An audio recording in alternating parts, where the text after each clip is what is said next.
Hello friends, स्वागत है आप लोग का एनसीईआरटी जोन में। घटना चक्र आई दृष्टि का जो मैगजीन हम डिस्कस कर रहे हैं उसमें नेशनल करंट अफेयर्स, साथ में उसका जो लास्ट टॉपिक था बिल्स, और उसके बाद जो रिपोर्ट वगैरह था वो सब भी हम डिस्कस कर चुके हैं।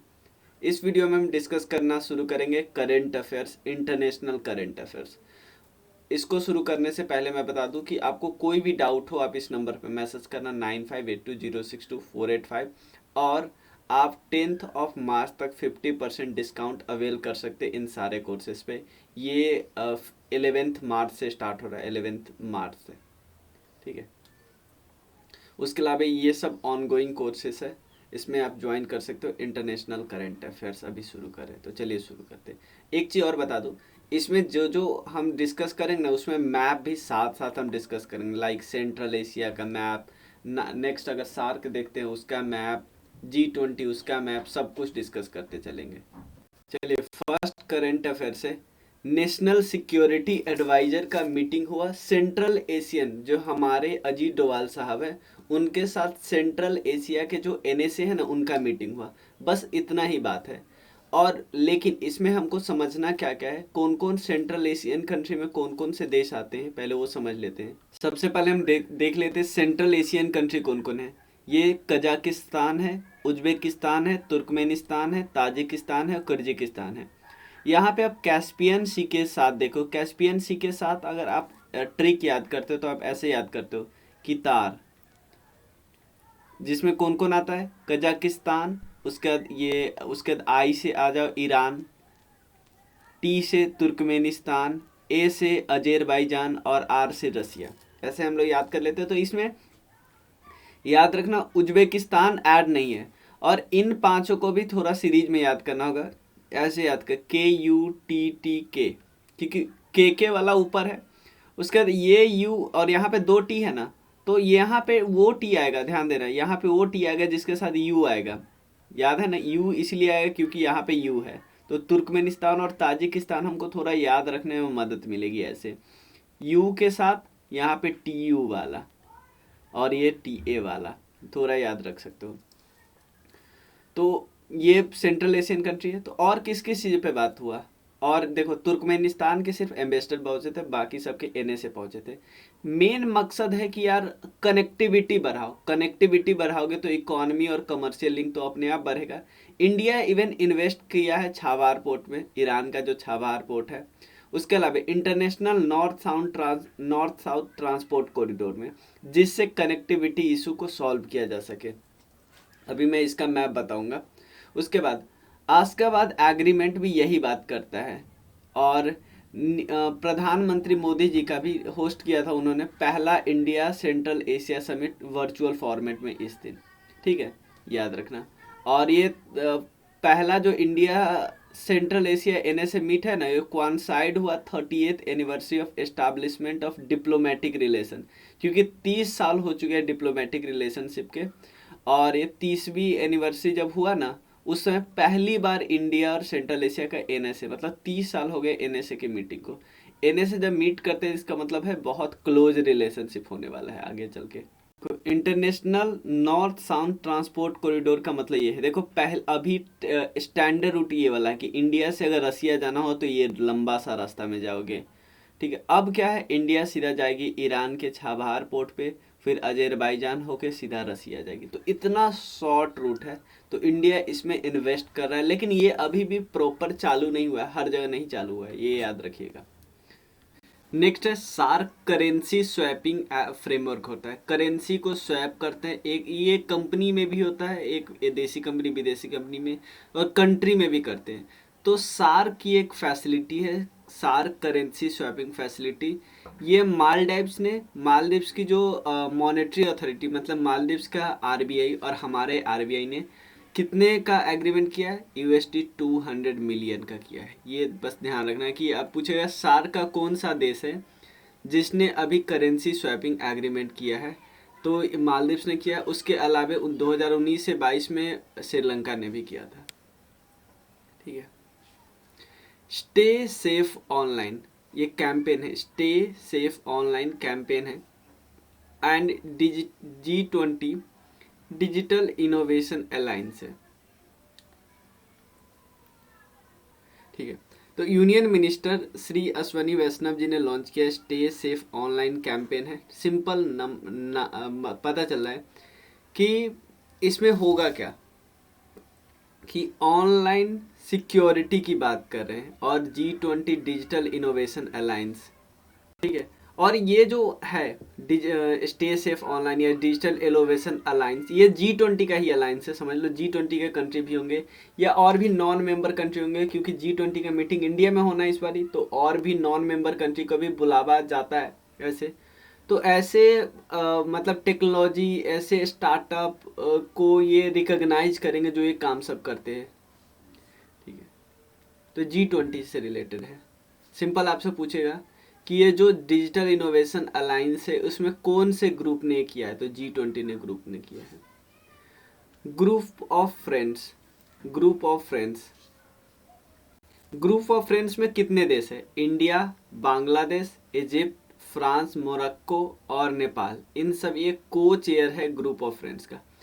और ये लॉन्च कब हुआ? यूनाइटेड नेशन सिक्योरिटी काउंसिल के जब प्रेसिडेंट थे इंडिया, एक महीने के लिए, 2021 में भी 1 महीने के लिए, शायद अगस्त महीने में, और 2022 में दिसंबर महीने में। और इंडिया का टेन्योर अब खत्म हो चुका है, 2021 जनवरी से लेकर 2022 दिसंबर तक था, 2 साल के लिए होता है, क्योंकि इंडिया परमानेंट मेंबर नहीं है। 5 परमानेंट के पास 10 नॉन परमानेंट का टेन्योर बस 2 साल होता है। तो इंडिया ने लॉन्च इसलिए किया कि ताकि अकाउंटेबिलिटी को प्रमोट किया जा सके, भाई जवाबदेही लिया जा सके। जब पीस कीपिंग फोर्स होता है ना, पीस कीपिंग में सबसे ज़्यादा बजट किसका जाता है? यूएसए का। और इंडिया सेकंड नंबर पे सबसे ज़्यादा अपने जो ट्रूप्स होता है ना उसको कंट्रीब्यूट करता है। तो जो क्राइम होता है पीस कीपर के अगेंस्ट, उसको अकाउंटेबिलिटी की बात करते हैं। ये पॉलिटिकल विल दिखाता है इस बात को, ठीक है। नेक्स्ट है just transition initiative. Just transition initiative, तो केनिया और साउथ अफ्रीका ने अनाउंस किया है कि इनिशिएटिव, क्यों? ताकि प्लास्टिक पॉल्यूशन को ख़त्म किया जा सके, ठीक है ना। प्लास्टिक पॉल्यूशन को ख़त्म किया जा सके।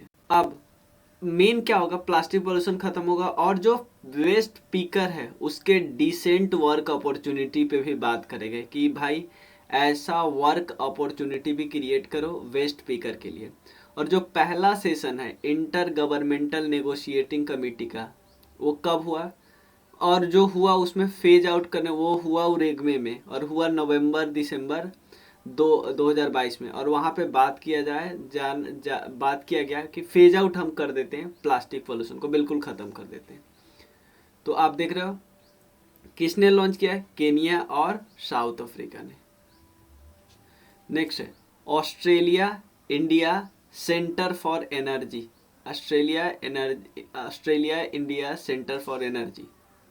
देखो Australia India centre for energy, India की तरफ से इंडिया की आईआईटी मद्रास और ऑस्ट्रेलिया का एक यूनिवर्सिटी है, उन दोनों ने क्या सोचा है कि एनर्जी पे काम करते। एनर्जी वाला जो हमारा गोल है यूनाइटेड नेशन का सस्टेनेबल डेवलपमेंट गोल, कौन सा नंबर है? 7 नंबर गोल है। क्या कहता है वो कि अफोर्डेबल, रिलायबल और सस्टेनेबल और मॉडर्न एनर्जी होना चाहिए सभी को।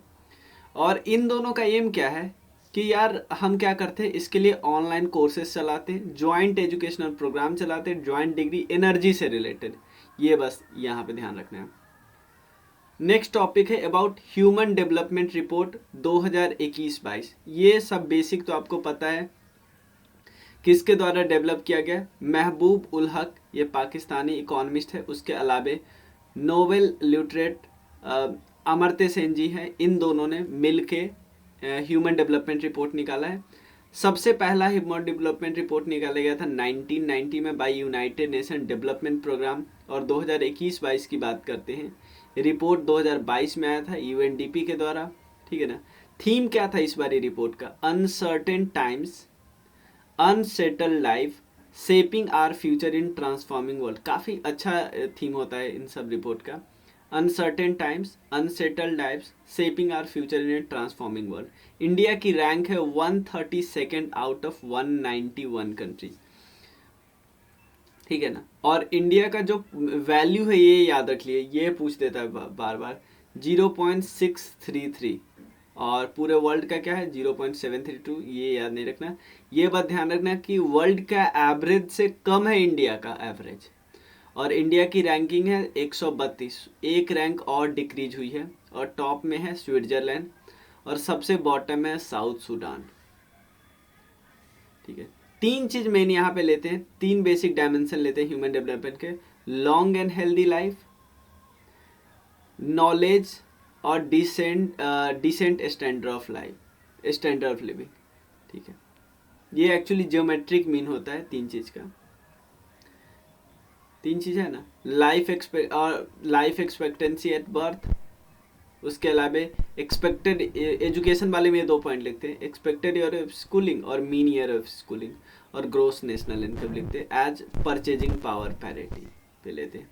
और इंडिया की हमने रैंक बता दिया आपको, इंडिया की पोजीशन है 132, और इंडिया की लाइफ एक्सपेक्टेंसी एट बर्थ क्या हो गया 67.2 year, expected year of schooling क्या है 11.9 साल, और मीन ईयर ऑफ स्कूलिंग क्या है 6.7 ईयर, और ग्रॉस पर नेशनल इनकम है per capita $6,590।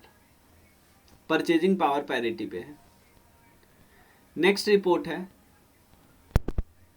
Global gender gap report. सबसे पहले ग्लोबल जेंडर गैप रिपोर्ट कौन निकालता है, वर्ल्ड इकोनॉमिक फोरम निकालता है। ठीक है, टोटल पार्टी कितने हैं 146 पार्टी है। इंडिया की रैंक कितनी है 135 आउट ऑफ 146, बहुत ही खराब रैंक है।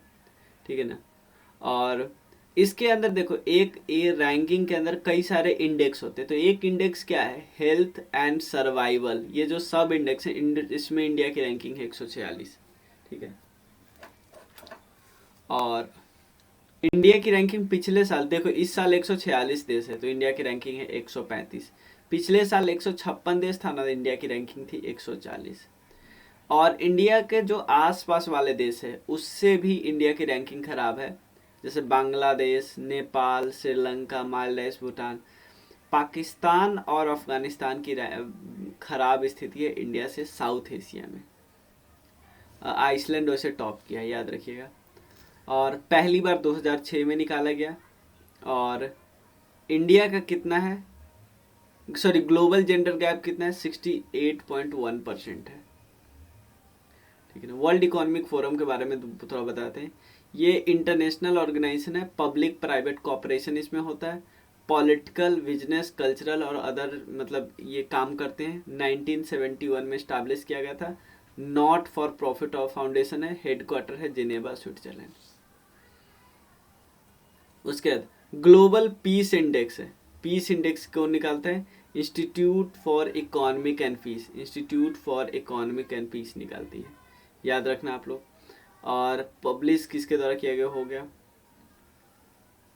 उसके बाद कौन से 3 पॉइंट ये पे ये देखता है, ongoing domestic and international conflict, societal safety and security और मिलिटराइजेशन। और इंडिया की रैंक है 135 आउट ऑफ 163। ठीक है ना, थोड़ा और कुछ पॉइंट लिख देते हैं। ग्लोबल जो पीसफुलनेस थी ना वो डिक्रीज हुई है 0.3% से, और मिडिल ईस्ट और नॉर्थ अफ्रीका वाला जो कंट्री है ना मीना जिसको बोलते हैं वो सबसे कम पीसफुल है। यूरोप ऑब्वियसली सबसे ज़्यादा पीसफुल है।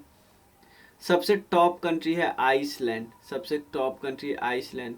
अफगानिस्तान सबसे लीस्ट पीसफुल कंट्री है।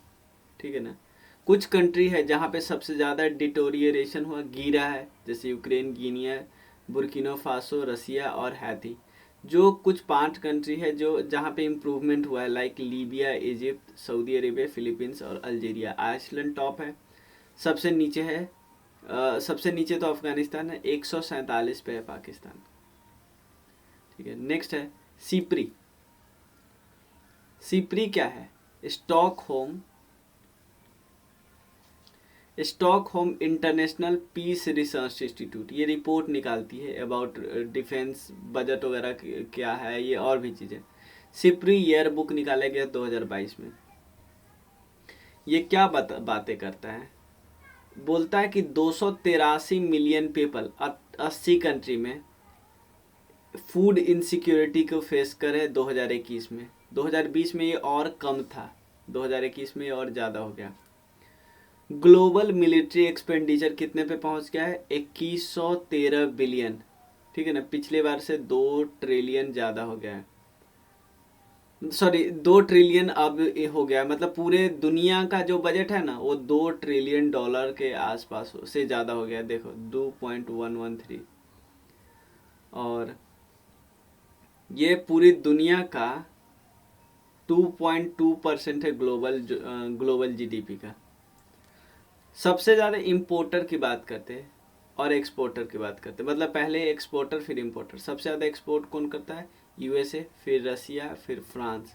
इंपोर्ट की बात करें तो इंडिया, सऊदी अरेबिया, बीच में सऊदी अरेबिया टॉप चला गया था लेकिन फिर इंडिया टॉप आ गया। Saudi Arabia, Egypt, Australia, China, और ये टोटल 38% तो यही इंपोर्ट करते हैं, 77% यही एक्सपोर्ट करते हैं।